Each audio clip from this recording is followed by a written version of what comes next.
Fala galera, tudo bem com vocês? Aqui quem tá falando é o professor Juliano e na nossa aula de agora vamos conversar aí então sobre as principais efemérides de história do Brasil para o ano de 2020. Bom, povo, então as efemérides de história do Brasil para o ano de 2020, né? Vejam só, primeiro o que é uma efeméride, né? Uma efeméride é quando a gente tem o fechamento de uma data, sei lá, de um período de uns 10, 20, 30, 40, 50 anos, 100 anos, 200 anos, né? Um período redondo que está fechando no ano de 2020. Então aqui eu selecionei algumas datas importantes que podem vir a aparecer na sua prova, principalmente focando aqui, né, na prova da Universidade Federal do Paraná. E a gente tem então alguns pontos importantes. Primeiro, que não vai aparecer necessariamente a data em si para você, sei lá, na tua prova específica de história. Você, vamos já jogar aqui, né? Vai cair, sei lá, o que foi ali o descobrimento do Brasil. Não é dessa forma. Esses assuntos eles podem ser cobrados de várias maneiras e vamos lá, vamos ver de que forma que eles podem aparecer. Vamos dar uma olhada aqui em alguns elementos que a gente tem dessas efemérides, o que elas são e como elas podem, se aparecerem, né, você ter já uma noção disso se aparecer na sua prova. Primeira coisa que a gente vai encontrar aqui, galera, dá uma olhada. Primeira efeméride que a gente tem, povo. Descobrimento do Brasil, 520 anos, né, faz aí no ano de 2020. Como que isso aqui pode aparecer para você na sua prova? Pode aparecer com aquela velha discussão. Foi descobrimento ou não foi descobrimento? Quais as maneiras que nós temos de abordar essa chegada dos portugueses ao Brasil no ano de 1500? Né? É descobrimento para quem? Já tinha gente morando aqui. Né? Então foi uma tomada de posse, foi um achamento. E outra, não é Brasil? Os indígenas vão chamar aqui o nosso território de Pindorama, que é essa terra que tinha aqui já inúmeras populações indígenas. Tá?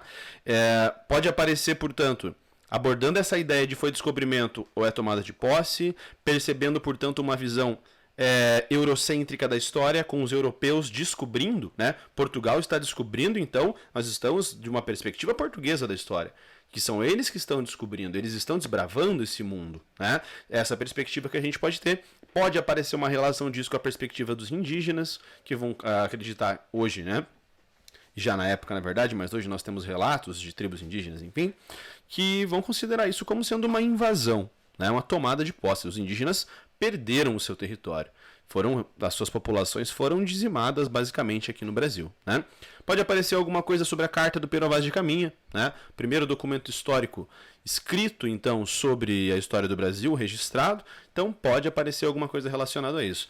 Vai que aparece alguma coisa também sobre a Era Moderna, né? Sobre o processo de expansionismo, sobre o Fernão de Magalhães também, que foi um cara que depois, na sequência, em 1520, portanto completando 500 anos, eu acabei não colocando aqui, foi o cara que foi fazer aquela viagem para comprovar a esfericidade da Terra. Já pensou cair uma questão sobre isso, falando sobre Terra plana? Né? O Fernão de Magalhães morre no processo, que encontra algumas tribos violentas no meio do caminho, né? Mas a sua expedição comprovou a esfericidade da Terra. Então, fica atento a isso aqui. Próximo ponto que eu selecionei pra gente, galera. Revolta de Vila Rica. O que foi a revolta de Vila Rica? Foi a revolta de Filipe dos Santos. Uma revolta que acontece em Vila Rica, hoje Ouro Preto. Nessa época, uma das regiões, talvez a região mais rica do Brasil que a gente vai encontrar, né? Por conta da extração de ouro. E vejam só, na revolta de Vila Rica, qual é o motivo gerador dela? Essa revolta acontece porque estava sendo estabelecida a primeira casa de fundição lá em Minas Gerais. O que eram as casas de fundição? Lembre-se, nós tínhamos um alto índice de corrupção, de sonegação dos impostos do ouro. Né? Lembra daquele caso clássico do Santinho do Pau Oco? E aí, por conta disso, o governo português decide arranjar uma forma de garantir o seu imposto, de garantir o seu lucro sobre esse produto extraído aqui no Brasil. E o que eles fazem? Estabelecem uma casa de fundição, dizendo que o ouro, para poder circular na colônia, tem que ser transformado em barra. Aí, quando a pessoa levava esse ouro para ser transformado em barra, eles já aproveitavam também para extrair o quinto. Né? Lucrando, portanto, o governo português com isso, sendo que as casas de fundição eram casas exclusivas do governo português.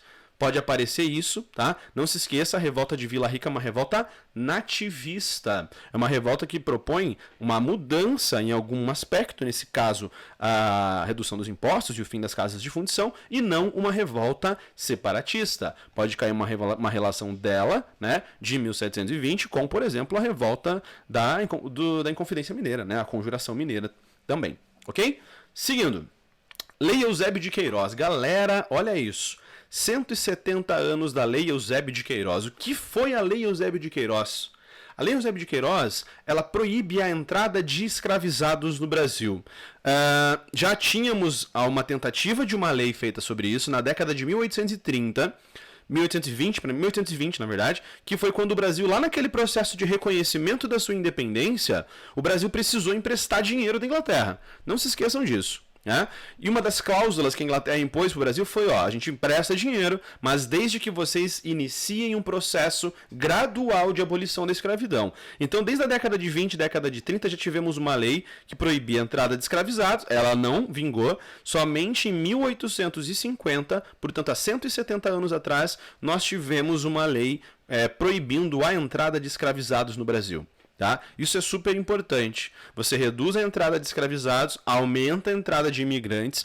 É a partir de 1850 que nós já temos uma leva grande de imigrantes europeus, italianos e alemães, por exemplo, vindo para o Brasil para trabalhar nas plantações de café. Já relaciona isso aqui, portanto, com a economia cafeeira, que a partir de 1850 entra na sua segunda fase de produção, né? Primeira fase da produção do café na região do Vale do Paraíba, com o sistema de plantation, monocultura, escravidão, exportação e latifúndio, e já na segunda fase, na região do chamado Oeste Paulista, né, quando nós já temos uma mistura de mão de obra de escravizados com a mão de obra dos imigrantes brancos europeus. Belezinha, povo? Então pode cair uma relação também disso com a imigração. Por que não, né? 1850, mesmo ano, também temos a chamada Lei de Terras, olha isso, né? A Lei de Terras foi uma lei que buscou regulamentar a posse da terra no Brasil, e algo que ficou nítido foi a dificuldade, né, de os negros poderem obter terras. Até então você cercava uma propriedade e falava, isso aqui é meu, se aquilo fosse obsoleto, não tivesse dono, né?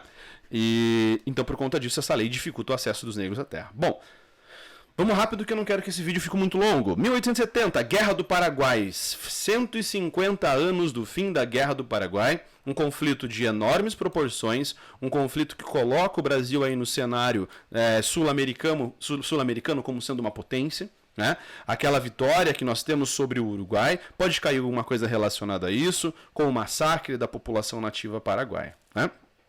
Pulamos um pouco, chegamos já na República Oligárquica, estamos aqui falando sobre, então, a Revolta da Chibata. A Revolta da Chibata, galera, deixa eu ver se eu escrevi alguma coisa específica aqui sobre ela. Ah, tá, claro.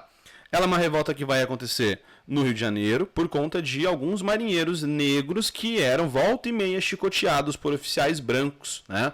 Percebendo então um eco, uma reverberação ainda de ações violentas, racistas que a gente tinha dentro da Marinha. Né? E aqui o marinheiro João Cândido é um grande líder dessa revolta. Pode cair alguma coisa sobre a revolta da Chibata há 110 anos. Vamos lá. 1920, povo, estreia do Brasil nas Olimpíadas que aconteceram na Antuérpia. Né? O Brasil participa pela primeira vez dos Jogos Olímpicos Modernos e a nossa primeira medalha, olha só, uma medalha de prata, né? Que foi ali uma medalha no tiro livre de pistola. Quem que conseguiu para nós aí, então, essa medalha foi Afrânio Costa. O cara foi lá e ganhou para nós uma medalhinha de prata, viu? O Brasil é top, mano. Seguindo, claro, pode aparecer alguma outra coisa sobre a participação do Brasil nas Olimpíadas, né? Sobre outros esportes que o Brasil foi importante, como vôlei, como no atletismo também, tá? 1920 é um ano riquíssimo, né? Temos o nascimento de Clarice Lispector, né? Lembra que a Clarice Lispector ela não é brasileira, ela é nascida na Ucrânia, só que os seus livros no Brasil, né? Ela escreve sempre no Brasil, sempre em português, a maioria das vezes, né? E os seus livros são de grande impacto. Volta e meia cai um livro de Clarice Lispector num vestibular aqui e outro ali, né? Como, por exemplo, o Paixão Segundo GH, tá? Próximo. Nascimento de João Cabral de Melo Neto. Isso aqui com certeza vai aparecer na tua prova de literatura, né, Os 100 anos de João Cabral de Melo Neto, autor de Morte e Vida Severina, tá bom? Seguindo, gente, 1930, a Revolução de 30. A revolução em que nós tivemos a Aliança Liberal, né, uma aliança feita entre Minas Gerais, a Paraíba e o Rio Grande do Sul, articulando um golpe para colocar o Getúlio Vargas no poder. Pode-se cobrar essa ideia de quando o Brasil está passando por alguns problemas, nós temos uma revolução ou um golpe militar. Basta a gente ver a proclamação da nossa república, que foi um golpe. Aqui na Revolução de 30 também, a união de Minas Gerais, Paraíba e Rio Grande do Sul para retirar do poder o Washington Luiz, que indicou Júlio Prestes para a presidência e quebrou aquela sequência de república oligárquica, República do Café com Leite. Fica ligado nisso. 1930 também, consagração de Nossa Senhora da Conceição da Aparecida como padroeira do Brasil, né? Essa grande padroeira do Brasil, então, completando aí 90 anos. Pode cair alguma coisa relacionada com o sincretismo religioso, né? Sobre como Nossa Senhora é vista pelas religiões de matriz africana. Pode acontecer de aparecer algo, então, dessa ideia de misturas religiosas, desse sincretismo religioso que a gente tem. 1930, olha isso, galera. Nascimento do Silvio Santos, bicho. Como que isso pode aparecer na tua prova? Você sabia que o Silvio Santos concorreu à presidência do Brasil em 1989?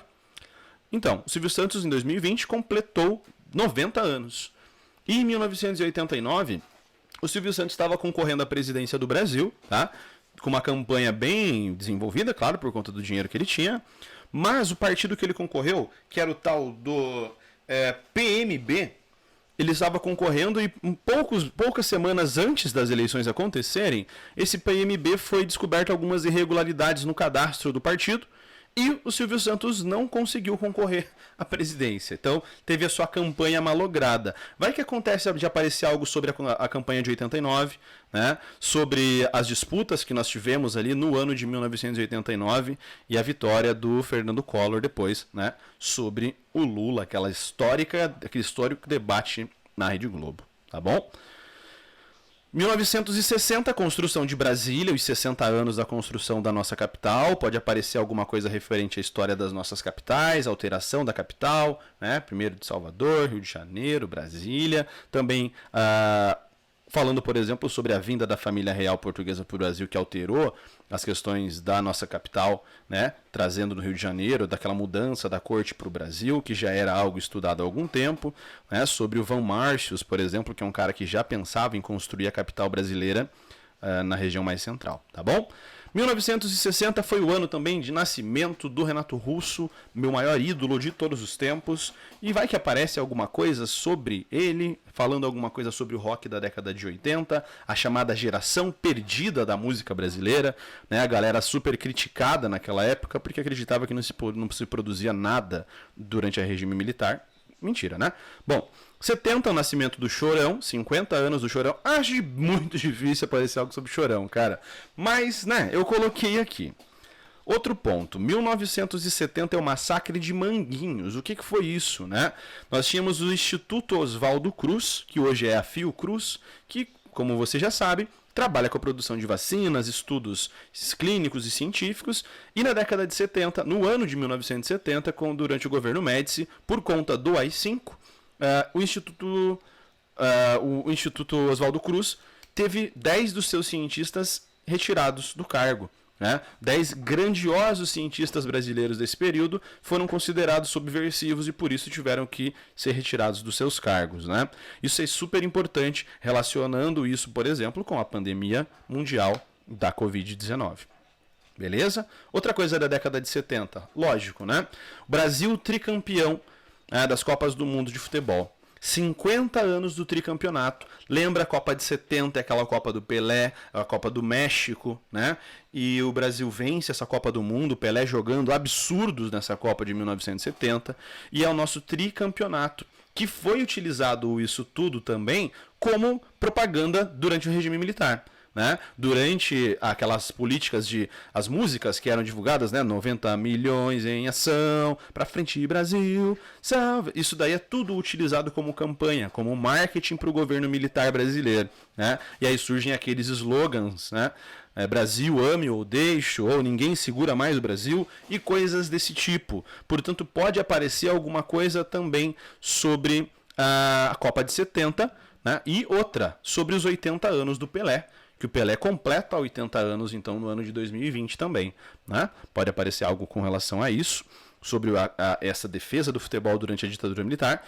E outra, nós também temos aqui, no ano de 1950, o Maracanaço. Então, temos o quê? 70 anos do Maracanaço, que foi quando o Brasil perdeu para o Uruguai, aqui no Maracanã, né? Aquele vexame que nós tivemos já há muito tempo. 1930, a primeira Copa do Mundo que foi realizada. Coloquei aqui só pra gente também ter essa noção.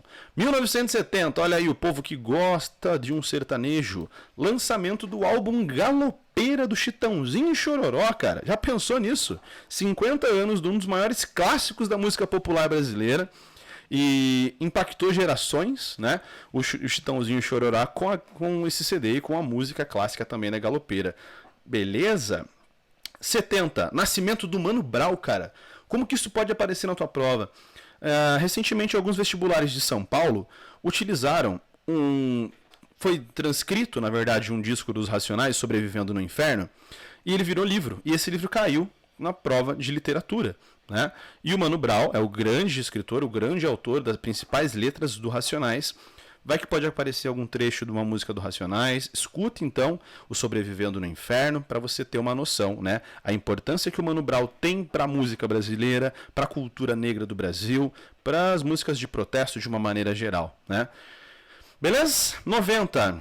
Plano Collor, 30 anos do Plano Collor, que confiscou as cadernetas de poupanças da população brasileira, né? 30 anos então desse plano que até hoje é muito lembrado. Bom, criação do ECA também no ano de 1990, 30 anos do ECA, né, o Estatuto da Criança e do Adolescente, protegendo as nossas crianças e os nossos adolescentes aí no Brasil. 1990, falecimento de Cazuza. Cara, eu chutaria isso aqui, aparecer na tua prova, com a... Eu não ia fazer nada de edição no vídeo, mas dessa aqui eu vou ter que pôr. Eu vou colocar para vocês a capa da Veja, aqui do ano de 1990 ali, falando sobre o Cazuza, né? Falando que um corpo agoniza em praça pública, que é o Cazuza totalmente magro por conta da AIDS que ele tinha, né? E a Veja se aproveitando dessa situação para vender revistas. Pode aparecer o Cazuza numa ideia de como que as pessoas vivem com a AIDS hoje. Vai que aparece um tema de uma redação relacionado a isso. É bem provável de aparecer alguma coisa sobre isso.